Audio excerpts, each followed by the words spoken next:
السلام عليكم. ازيك يا حاج محمد؟ الله يخليك يا عم. الله حلو انا قبلتك. الحمد لله يا عم. يا خير ان اخويا شاء الله. جبت انفار من الساعة 10 طلعوا من الارض بقول لهم ايه يا جدعان في ايه يا جدعان، بقول له الشمس حامية. قلت طب انا هجيب للحاج محمد نكمل في اللحين اقول له.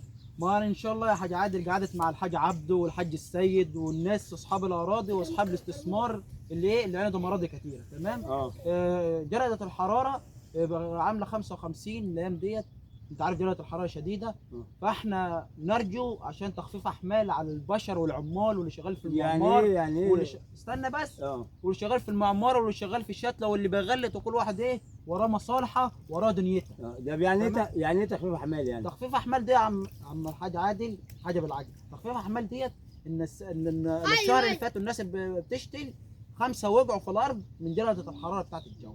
طب احنا مش عايزين نخسر الشعب، نخسر الناس اللي بتشتغل واكل عيش. لما احنا كده فلازم اسمع. احنا مش هنوقف حال اللي عنده صاحب ارض.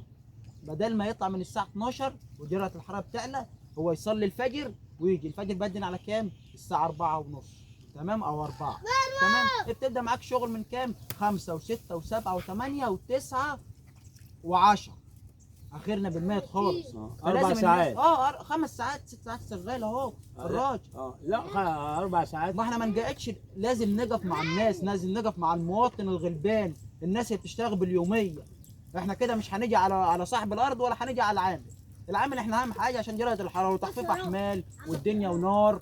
تمام. والدنيا ورايحه في داهيه والساعه والتوقيت والاصل يعني والفصل. انت لميت الناس كده وعملت اجتماع معهم وكده، والساعه ولحد كده 300 جنيه كده، ما قصرناش مع اي حد.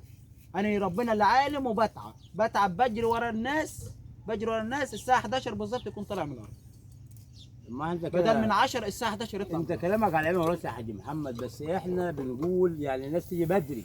ما هتيجي من بدري بدل ما يجيلك من الساعه 7 ولا مش الساعه الناس تيجي الساعه 8 ويقول لك الساعه 10 ماشي. لا عشان بس ايه الجو حامي والجو نار، نعدي بس فتره الحم. تمام. وبعد كده الامور هتهدى والجو ان شاء الله من شهر 9 الجو هيهدى، الرطوبه هتخف والدنيا هتبقى حلوه يعني والخير هيشتد. بس احنا بنقول تخفيف احمال. تمام. عشان درجه الحراره. درجه الحراره. بنخاف على ايه؟ بنخاف على المواطن، على العامل، وبنخاف على العامل. فلازم ربنا اللي عالم دلوقتي اللي شغال في المعمار ده ايه دنيته، واللي شغال في الارض ده بيعرف. ده الواحد بيميل يجيب الشال وجع بيجيب شوف ميه عشان اتكلمت معاك.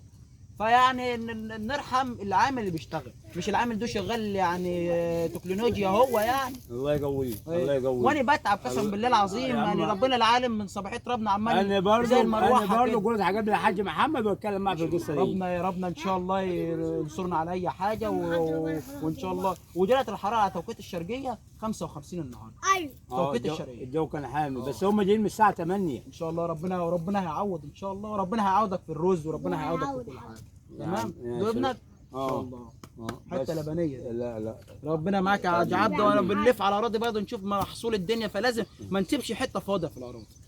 ما نسيبش حته فاضيه في الاراضي. البنات ده الزراعه بتصرف وبتاخد. بص ربنا هيعوض كل حاجه. تمام. فانا بلف.